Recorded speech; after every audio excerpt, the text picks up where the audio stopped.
Shri Krishna Caitanya Prabhu Doya Kora More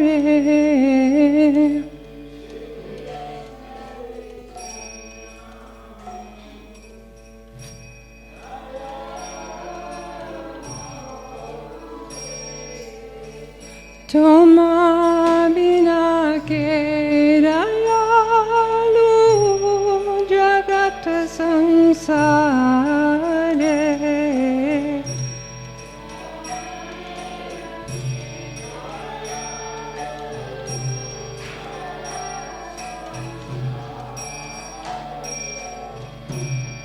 Patita Pavana Hetu Tavaravatara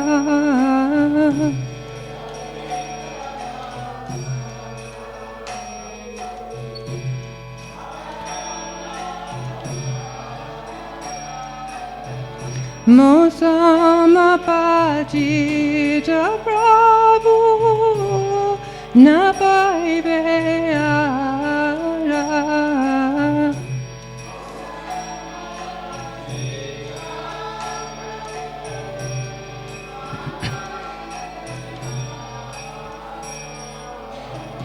Aha Prabhu Nityananda Premananda Sukhi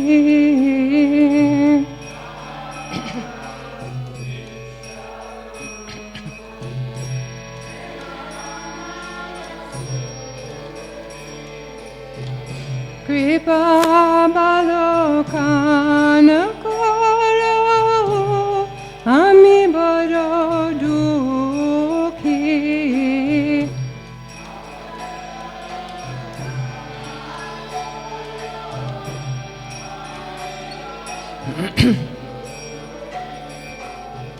Daya Kora Sita Pati Advaita Gosai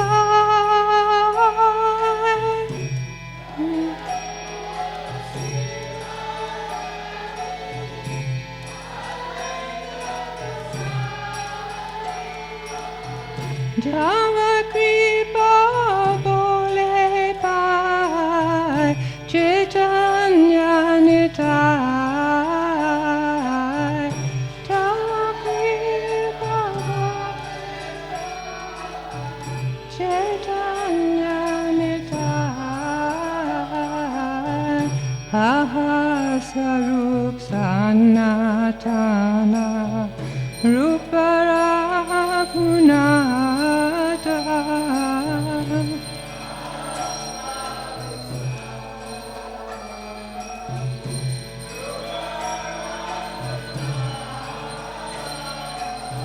Bata Juga Sri Jiva Aprabhu Lokanath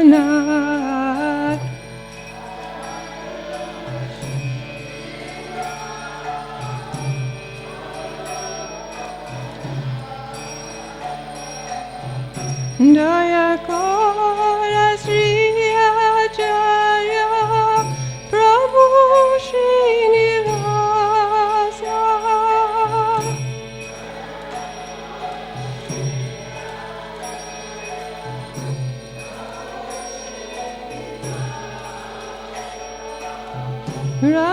Ramachandra Sangamage Narottama Das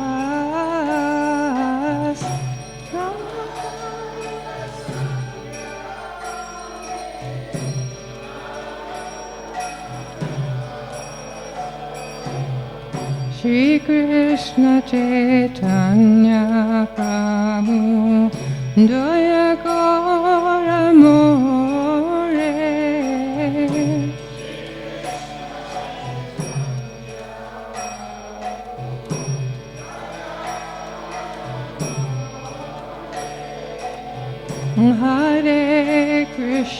Hare Krishna Krishna Krishna Hare Hare Hare Rama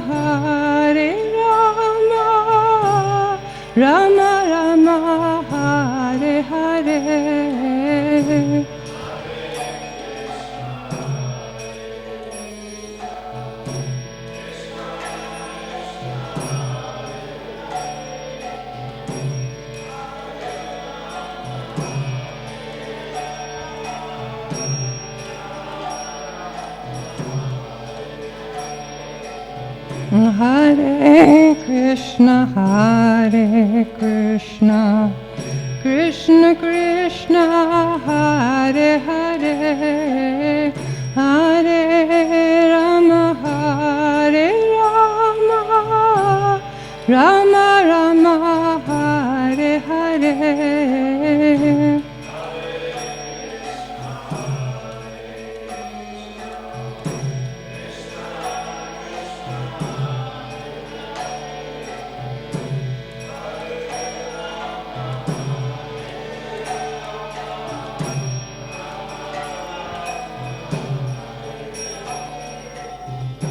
Jaya Prabhupada, Srila Prabhupada, Jaya Prabhupada, Jaya Srila Prabhupada.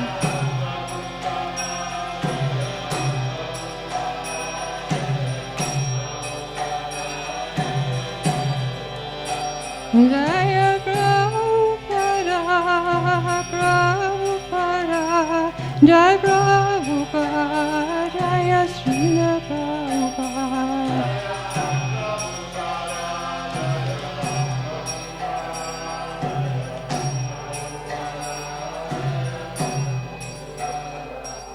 Jai Gaur Premanandi, Hari Hari Bol.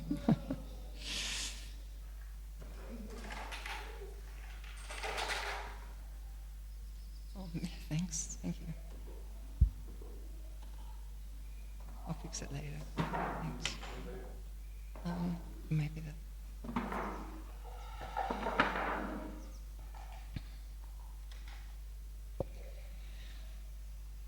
that. So today there's lots of auspicious things happening in the spiritual world and here.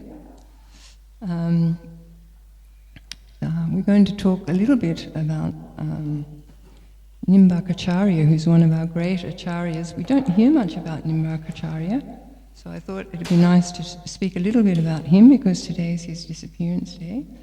And then we have, today is the marriage of Tulsi with Shalagram. And Srila Prabhupada never talked about that I know of, so I don't really know much about that. And then we have, today is the day that Krishna did his rasa dance in the beautiful moonlight in Vrindavan. So if anyone gets a chance today to read that chapter about Krishna dancing with the gopis, then it'll be all the more potent because you'll know it was happening. Of course it's happening eternally, but it's happening today as well. So, just before we start the Caitanya Charitamrita, I'd like to mention about Sri Nimbakacharya. So Nimbakacharya lived around the 11th or 12th century, and he appeared in South India in a place called Mugarapattam, and his parents were both Brahmins, and he was raised very nicely and devotionally, and he was a great ascetic, and he wrote many, many books. So his was the Advaita philosophy. That's the school that he followed. So, and he lived near Govardhana Hill. That was his residence, near Govardhana. So I'd like to tell you how he got his name because it's quite interesting, Nimbakacharya. So one day there was a great Jain Pandit who came, and he was invited by Nimbakacharya to eat with him. But this Pandit said, "Oh, the sun's gone down, I'm not going to eat anything with you." So from behind a neem tree, Nimbakacharya brought the sun, much to the amazement of the Pandit. And that's where he gets his name, from the neem, bringing the sun out from the neem tree. So of course the Pandit was very naturally amazed, and everything concluded nicely with them. So once he went to a place called Bilvapaksha. He went with a group of brahmanas, and they went to worship Lord Shiva. That was their purpose. But all of them, Nimbakacharya worshipped Lord Shiva with so much devotion that in the end Lord Shiva appeared to him. And he told him that nearby, in the sacred Bale forest, you will find the 4 Kumaras, and they are sitting in meditation. And he said, but through their mercy you will receive enlightenment. And from them, by rendering service to them, you will receive all that is of value. So naturally Nimbakacharya was very excited, and he went into that Bale forest and he searched. He couldn't find them for a while, and then he went into a grove and he saw these beautiful 5-year-old, they're in 5-year-old bodies eternally, but they were shining like the sun. And he was absolutely amazed, and he fell at their feet. And because as he fell at their feet, he called out, "Hare Krishna!" And then that broke their meditation. So then they began to speak to him. They embraced him first. And they told him, Sanat Kumar told him, that knowing Kali Yuga is going to be very difficult for all the fallen souls, then Krishna has empowered 4 different personalities. So we know that they're Madhvacharya, Ramanujacharya, Vishnu Swami, and they named them, and they said, you are the 4th of those very empowered acharyas. And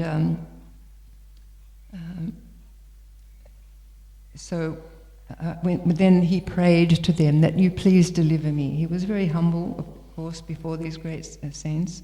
You please deliver me. So then they talked to him about Bhavamag, and he worshipped Radha and Krishna in that forest. So just to go through those 4, the 4 different sampradayas, we have Lakshmi, and she chose Madhvacharya as her acharya to spread the message. Lord Brahma chose Madhvacharya. Rudra, Lord Shiva as Rudra form, chose Vishnu Swami. And then they told him that we, the Kumaras, are choosing you to instruct you. So then they said, go take bath in the Ganges. And he fell at their feet and asked, please deliver me. And then they taught him for some time. After some time, he began then to serve Radha and Krishna, and Radha and Krishna appeared before him in their beautiful original forms in that forest. So they then showed him their Gauranga form. They combined together and showed the Gauranga form. But in that form, Lord Caitanya said to him that, please keep this form a secret. And he said, you will come back. I'm going to come, and you will come back as a great Pandit.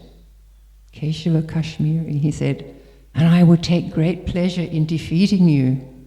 But by Mother Saraswati's mercy, you will realize who I am, and you'll become fully enlightened. So this was his history. And as I said, he wrote many books and lived a perfectly saintly life as a great acharya. So all glories to Nimbakacharya. So now we'll do today's verse, which is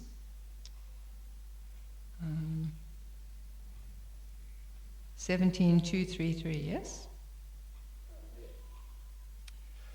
Okay. Om Namo Bhagavate Vasudevaya.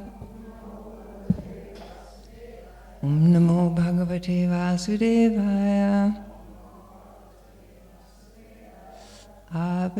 Avashete Shrivase Prabhuvang Sita Magila.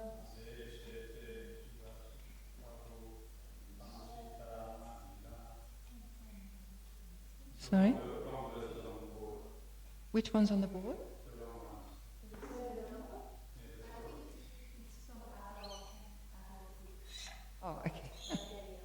Okay.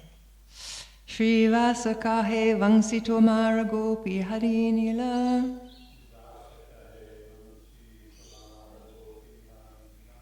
Would you like to say the verse, Prabhu, since you're the only one who has it?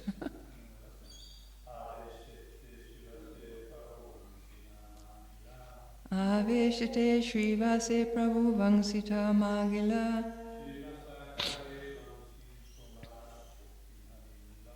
Shrivasa kahe Vangsito Mara Gopi Harinila.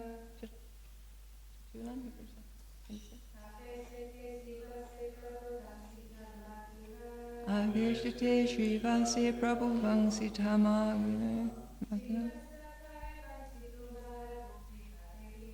Shrivasa kahe Vangsito Mara Gopi Harinila.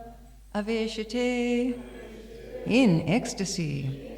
Shrivase, unto Shrivas, Prabhu, the Lord, Vangshi, a flute, ta, certainly, Magila, asked, Shrivasa, Shrivas Thakur, Kahe, replied, Vangshi, flute, Tomara, your, Gopi, the gopis, Hari, stealing, Nila, took away.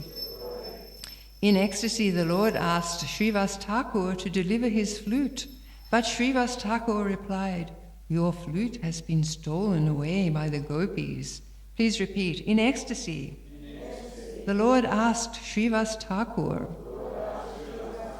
to deliver his flute. But Shrivas Thakur replied, your flute has been stolen away by the gopis. So there's several verses. Hearing this reply, the Lord said in ecstasy, go on talking, go on talking. Thus Shrivas described the transcendental mellow pastimes of Sri Vrindavan. In the beginning, Shrivas Thakur described the transcendental sweetness of Vrindavan's pastimes. Hearing this, the Lord felt great and increasing jubilation in his heart. Thereafter the Lord again and again asked him, speak on, speak on. Thus Shrivas again and again described the pastimes of Vrindavan, vividly expanding them. Shrivas Thakur extensively explained how the gopis were attracted to the forests of Vrindavan by the vibration of Krishna's flute, and how they wandered together in the forest. Shrivas Pandit narrated all the pastimes enacted during the 6 changing seasons. He described the drinking of honey, the celebration of the rasa dance, the swimming in the Jamuna, and other such incidents. So this is what Shrivas Thakur has been talking about, this pastime that happened today, the rasa dance. He was explaining that to Lord Caitanya. When the Lord, hearing with great pleasure, said, go on speaking, Shrivas Thakur described the rasa lila, the transcendental mellow dancing. As thus the Lord requested and Shrivas Thakur spoke, the morning appeared, and the Lord embraced Shrivas Thakur and satisfied him. Thereafter, a dramatization of Krishna's pastimes was performed in the house of Advaita Acharya. The Lord personally took the part of Rukmini, the foremost of Krishna's queens. So actually that pastime is described very, very vividly in the Chaitanya Bhagavat. There's a beautiful chapter about that pastime. And all the devotees used to love to perform these dramas. So all the wives would come as well as audience, and the male devotees would dress up as any female devotees' parts. So in this particular incident that is being spoken of is where Lord Chaitanya, he dressed up as Rukmini. And it's described he was so beautiful that even his wife couldn't recognize him. He looked so different, but so beautiful. And everyone was so attracted. And he was so full of emotion during these playing pastimes, the devotees were like, tears were flowing. Some of them were rolling on the ground in ecstasy. And also it was very funny. Haridas Thakur, they would dress up in different costumes and they would be very funny. So it must have been so wonderful to take part in watching these transcendental dramas. And Lord Caitanya really appreciated the devotees performing in these dramas. And also Srila Prabhupada really loved Krishna Leela dramas. I remember we did one in 1973, and there was a devotee called Nataraj, and he had defected he was the head dancer in the Russian ballet, and he defected and became a devotee and joined up, and he played, I don't know, were you there for that one, Shamri? And Mekhala was a ballet dancer before. So they played the two lead roles. It was fantastic. We thought it was fantastic, and there was a big net, and they were dancing on the stage in ballet, in these strobe lights, in this net, being the net of material life. But Srila Prabhupada, he said he preferred Leela. He was there, he watched it. He said he preferred Krishna Leela. So the Lord sometimes took the part of Goddess Durga, Lakshmi, or the chief potency Yogamaya. Sitting on a cot, he delivered love of Godhead to all the devotees present. So just imagine, if Lord Caitanya was in the play, you got love of Godhead. One day, when Sri Caitanya Mahaprabhu had finished his dancing, a woman, the wife of a Brahmana, came there and caught hold of his lotus feet. As she took the dust of his lotus feet again and again, the Lord became unlimitedly unhappy. Purport by Srila Prabhupada. This holding of a great personality's lotus feet is certainly very good for the person who takes the dust, but this example of Sri Caitanya Mahaprabhu's unhappiness indicates that a Vaishnava should not allow anyone to take dust from his feet. One who takes the dust of a great personality's lotus feet transfers his sinful activities to that great personality. Unless one is very strong, he must suffer the sinful activities of the person who takes the dust. Therefore, ordinarily, it should not be allowed. Sometimes in big meetings, people come to take the same advantage by touching our feet. On account of this, sometimes we have to suffer from some disease. As far as possible, no outsider should be allowed to touch one's feet to take dust from them. Sri Caitanya Mahaprabhu personally showed this by his example, as explained in the next verse.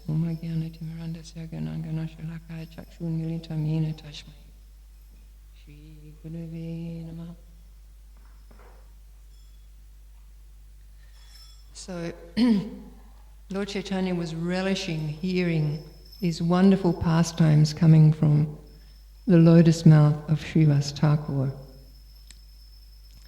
And actually I was listening to a memory yesterday, and Srila Prabhupada actually explained that we should always hear from the Srimad Bhagavatam, Caitanya, all these books, but hearing is more potent if it comes from the lips of a pure devotee. So Prabhupada explained that, if you're actually hearing it from the lips of a pure devotee. So here we have Srivas Thakur, who is actually Narad Muni, and so Narad Muni, of course, is traveling across the whole universe, letting everybody know about Krishna. He even goes to the hellish planets. He's got a curse. He can only stay somewhere in 3 days. So he's always moving around, and he's always enlightening people about the glories of Lord Krishna. So here he comes as Srivas Thakur. So he has that same, loving mood and love for speaking about Krishna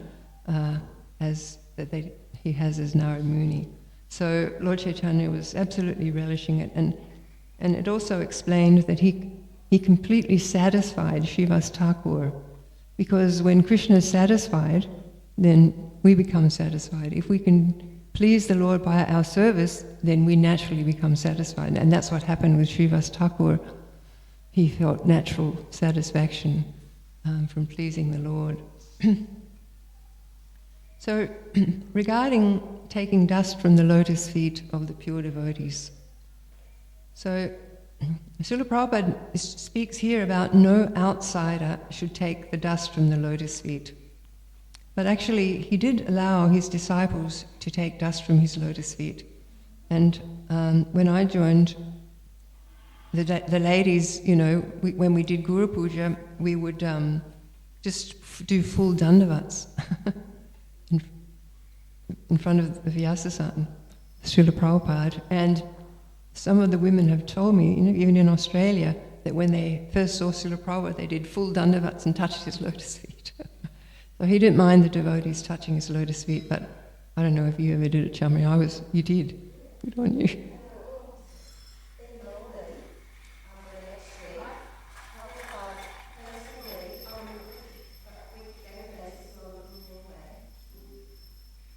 Melbourne, in the early days in Burnett Street in St Kilda, Prabhupada would walk and he would really accentuate his feet like this, very slowly. And we would just kind of pat his feet, but a lot of the brahmacharis or the men would grab his feet and he would pat them on the head like this, and then sometimes pull their sika. Nice. Yeah, I've done it a couple of times. Yes. Well, I was always too afraid because Srila Prabhupada did become disturbed by so many people, especially in Guru Puja. They would come and they would touch Srila Prabhupada's feet, and he didn't actually like that. So as an example, the devotees in Bombay didn't touch Srila Prabhupada's feet. We would offer a flower, but we wouldn't touch his lotus feet. So then one time when Srila Prabhupada was leaving the Bombay, he was going through the channels in the airport, I just put my feet under and touched his lotus feet, and they were so soft. Beautifully soft, eh? Yeah, you could just, it was just so amazing how soft, yeah. So,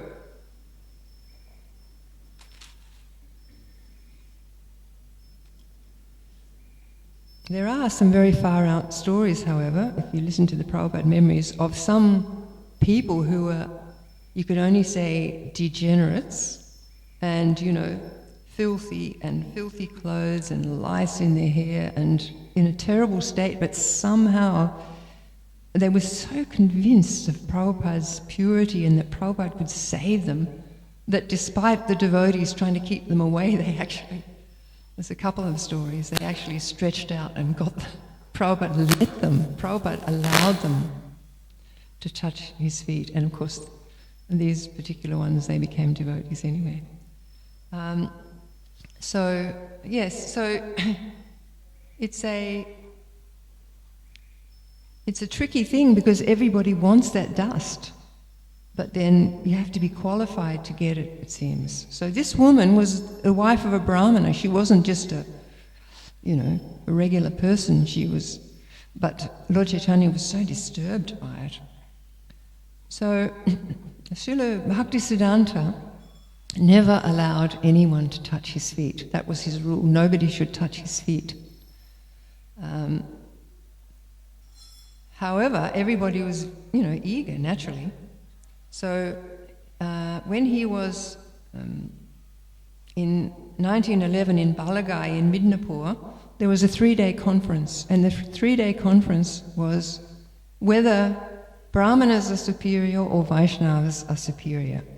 That was a big thing, actually, it was a big debate at the time, because, Srila Bhaktisiddhanta, Srila Bhaktivinoda Thakur were definitely, and so many Vaishnavas were preaching that actually Vaishnavas are the most dear to the Lord, but the Brahmanas were thinking we're the top of the caste system, and so there was, there were actually many clashes. But this debate conference went for 3 days. The first speaker was Srila Bhaktisiddhanta, and as we know, he was totally erudite. Actually, his father, Srila Bhaktivinoda Thakur, was meant to go, but he was too sick, and he said, how can I go? Who will go? And Srila Bhaktisiddhanta, his son, said, I will go. And he spoke so eruditely that everyone was totally impressed. So, but he began by glorifying the Brahmanas, and the Brahmanas began, puffed up chest, looking around, this is us, the Brahmanas. And then he started to speak on the glories of Vaishnavas, and he had so many Shastric examples of the glories of the Vaishnavas. The Brahmanas became very upset. Anyway, the conference went on for 3 days, and the last person chosen to speak to sum up was Srila Bhaktisiddhanta Saraswati. So at the end of that conference, people were completely convinced and simply wanted some of the dust of those lotus feet. It was Srila Bhaktisiddhanta's policy, no one can touch my feet. The people were rushing towards him. So the guards, to protect him, they took him aside. They took him to another room. They forced him, they didn't force, they insisted that he put his feet into a bucket of water. Then they added more pots of water. They took that out and threw it over the crowds, and everybody was very satisfied because they got that mercy from Srila Bhaktisiddhanta Saraswati. So there are, you could ask, why are people so eager to get the dust of a saintly personality's feet? But there's so many examples, the lotus feet of our spiritual master are the only way we start off. And this Nitai Padakamla, everywhere through the scriptures, there's so many descriptions that include the Lord's lotus feet and the pure devotees, the lotus feet of the pure devotees. So there are 3 potent mercies. The most potent mercies coming from the pure devotees are the dust. Anybody else know? The remnants of their food and the water that's washed their feet. Those things are incredibly potent. So, we would always fight over, not fight, but, try to get Srila Prabhupada's, we would fight Mahaprasad. And I was just looking yesterday, Purijan Prabhu was telling his memories, and he said, well, somebody told me, well, you can just eat the orange skin. So Prabhupada passed out a plate. They were passing a plate round after Srila Prabhupada had eaten, and everyone was taking different things. So he thought, I'm going to take the orange peel. So he picked up the orange peel with no orange in it. And Srila Prabhupada was looking at him, and he smiled at him, and he said, yes, even the orange peel can be digested. So we often, as women, we often just got the orange peel or whatever was just left after other Prabhus had taken. Anyway, we didn't mind because we knew we were getting mercy. So there is a nice story in the Antya Leela of Caitanya Charitamrita where Lord Caitanya used to wash his feet before he entered the temple of Lord Jagannath. So nobody was allowed to get that water, and Govinda was strictly instructed to keep people from taking that water. So, but the devotees, his intimate devotees, would somehow get some of that water by tricks. They could, they managed at times to get some of the water by tricks. But generally, he didn't like people to take the water that washed his feet. So there was this very wonderful devotee from Bengal. His name was Kalidas. So Kalidas was a great Vaishnava, and he really understood that Vaishnava, it doesn't matter what caste or creed a Vaishnava comes from. They're beyond that because they're devotees of Krishna. And his pastime was to go to all the Vaishnavas in Bengal and to give them, he would take a nice gift. He often took very nice quality mangoes, because who won't accept a mango? And if the devotees would take that prasad, and then he would ask for the remnants. Now a lot of people didn't want to give the remnants because they felt they didn't want to give their remnants to a saintly person. Kalidas himself was a saintly person. So in that case, he would go away and he would hide. And then when they brought their leaf plate, everybody ate on leaf plates, with their mangoes and pips and things, then he would take those remnants and relish them. And he did this everywhere, all through Bengal. It didn't matter if someone was a Sudra, Vaishya, whatever. It didn't matter. If they were Vaishnavas, he had to take their remnants. And, this took a long time, of course. He actually was the uncle of Raghunath Das Thakur. So he's from a very exalted lineage. And one time he went to the house of Jadu Thakur, who was, his caste was a Sudra caste. And once again he took mangoes and asked for the remnants, and they're like, no way. So then Jadu Thakur took the mangoes, his wife then took remnants, and then she took out the mangoes. Now, he also saw, Kalidas, when he was hiding, he saw the footprints of Jadu Thakur. This was while they were in the house having their mangoes. So he started putting that dust all over his body. He was rubbing that dust from Jadu Thakur's lotus feet all over his body. So he was so convinced, he was so, he knew the value of the dust of the lotus feet and the remnants. So then when Jadu Thakur's wife took out those remnants, then he took those remnants. And he actually had preached to Jadu Thakur, because when he'd said, no, there's no way, I'm in a lower caste, then he preached to him about the glories of a Vaishnava, because he had that realization very strongly, Kalidas. So after he'd gone to all the homes of the Vaishnavas in Bengal, he decided to go to Jagannath Puri. And, of course, he found that Lord Caitanya was there. And when Lord Caitanya was washing his feet, Kalidas extended his palm and he took some water and he drank that water. He extended his palm again and took that water and drank it. He extended his palm a third time, took that water and drank it.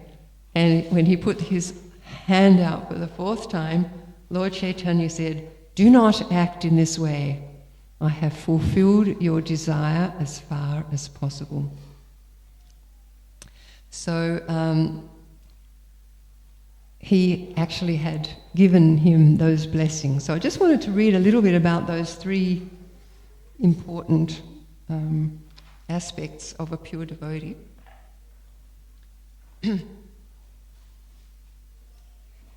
Taking the remnants of food of Vaishnavas is so valuable that it induced Sri Chaitanya Mahaprabhu to offer Kalidas his supreme mercy. Therefore, give up hatred and hesitation, try to eat the remnants of the food of Vaishnavas, for you will thus be able to achieve your desired goal of life. The remnants of food offered to Lord Krishna are called Mahaprasad. After this same Mahaprasad has been taken by a devotee, the remnants are elevated to Mahaprasad. The dust of the feet of a devotee, the water that has washed the feet of a devotee, and the remnants of food left by a devotee are three very powerful substances. By rendering service to these three, one attains the supreme goal of ecstatic love for Krishna. In all the revealed scriptures, this is loudly declared again and again. Therefore, my dear devotees, please hear from me. I insist again and again. Please keep faith in these three and render service to them without hesitation. From these three, one achieves the highest goal of life, ecstatic love for Krishna. This is the greatest mercy of Lord Krishna. The evidence is Kalidas himself. So there we have it. There we have the instructions of the Lord, and we can know without a doubt that these three are very potent. And also, of course, these verses are about hearing. So when we hear from the mouth of the pure devotee, that is the supreme blessing to sit and hear the transcendental message of love for Krishna coming from the pure devotee, because they have realized it, and we have so many instances of Srila Prabhupada just speaking so few words, but then the devotees just capture that. Whatever he said, they capture it and they remember it for the rest of their lives, and they've joined up and they're still remembering to this day something fairly small that the Srila Prabhupada said, but because he says everything with the realization, then there's so much potency in it.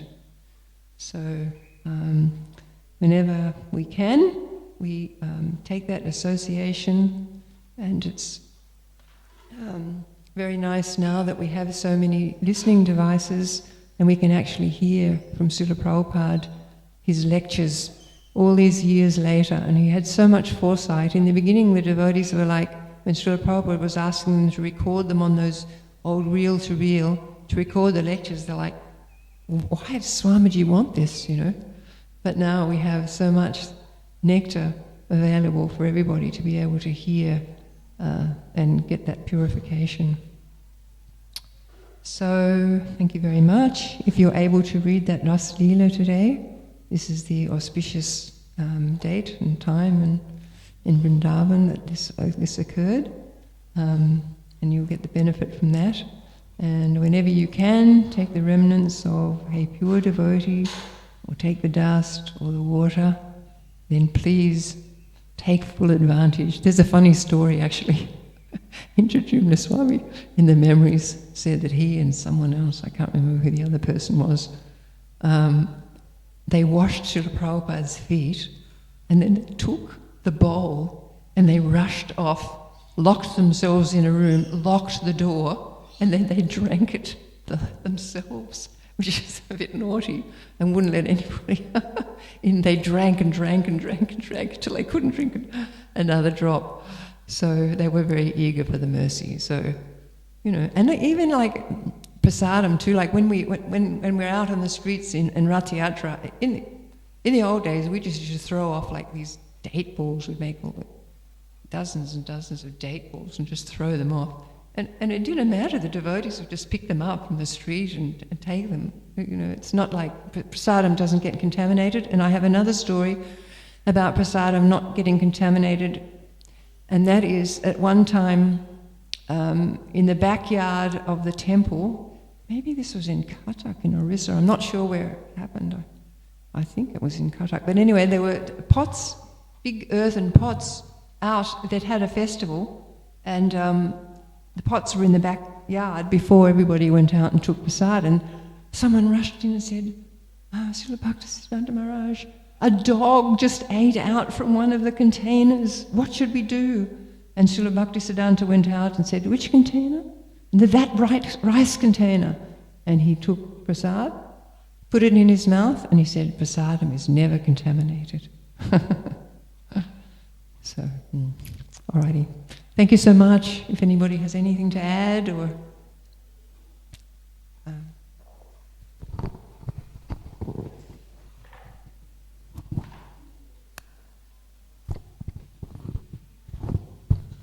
Thank you very much for your class. I have read some years ago that some scholars feel that the Nimbakacharya line has to some degree died out. But however, they feel that Vallabharacharya, who was a contemporary of Lord Caitanya here, has continued that Dvaita line. Yes. So I thought that was just interesting that somehow or other it just picks up and keeps going. Yeah. Somebody else is empowered to do that. So that Vallabharacharya line is still quite strong. Yes. In different areas in India. Oh, because we were preaching in Gujarat, yeah. And they're all Vallabhacharya, yeah. You know, they're all into Vallabhacharya, yeah. And they all worship their Balakrishnas. Yeah. Thank you. Can I, quick little story. It's Please. Related to devotees' feet, but interesting nevertheless. Because I think even what we consider ordinary devotees to be ordinary devotees, I think they're also quite special. And I heard this yesterday from Chandramuli Maharaj in Mayapur, he heard it from Niranjan Swami. So recently in Ukraine, as we know, there's a war there, and some of the devotees have to fight in that war. There was one devotee, he's in the army, and he's always trying to preach to the soldiers, but they're not interested. Anyway, they were getting bombarded one time, and they took shelter in one of their little, guess what they have, little shelters, and the artillery shells were, blowing up everywhere, and one came through the roof and landed on the devotee's foot and did not blow up. Wow. And then they were all just astounded by this a miracle. So since then, they're all very interested in hearing from him.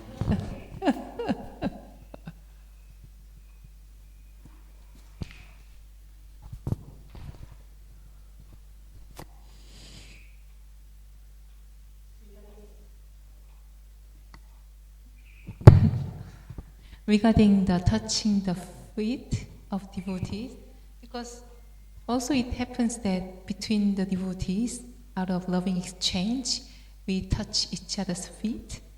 And also, sometimes some innocent Indian try to touch our feet. And then what could be the remedy? I heard that we can touch the head of the person who touch our feet. So it can be really remedy, or how do we react? Well, I always move away as fast as possible, put my sari over my feet, because I don't have any potency and I don't want them to think I have, But I know at, like in Indian families, the youngest person will go and touch the feet of everybody in the household, and then they'll touch the head, sort of, but it's kind of as a mark of affection. But I don't think devotees usually let each other touch the feet. I mean, most devotees don't like to do that because we don't have any blessings there, As the pure devotees, it's referring to the pure devotees. But as Krishna Kirtan Prabhu said, maybe that devotee is very exalted. But anyway.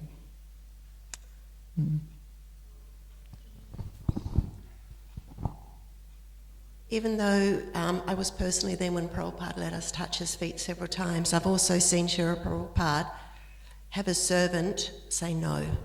And, at different programs or at a big preaching program we had in Little Lonsdale Street, and Prabhupada was giving lectures there, and as he walked out there was people trying to touch his feet, and that was in the very early days, and Prabhupada said to his servant, just like, no, so they were stopping them. Yeah. So I guess there's that discrimination too, isn't there? Yes, later in Bombay also, Prabhupada would have the servants stop them touching.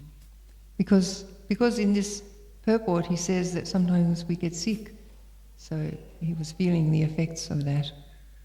But also I do remember, this is not about the lotus feet, but I do remember that in 1973 when Srila Prabhupada came to Glebe, he had this sore finger, it was an infection in his finger, and he mentioned it several times, and then he asked the servant, are there many Brahmin initiations taking place in America at the moment to do with this finger?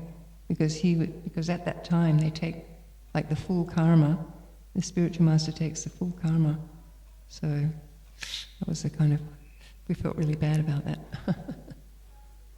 Okay, thank you. Hare Krishna.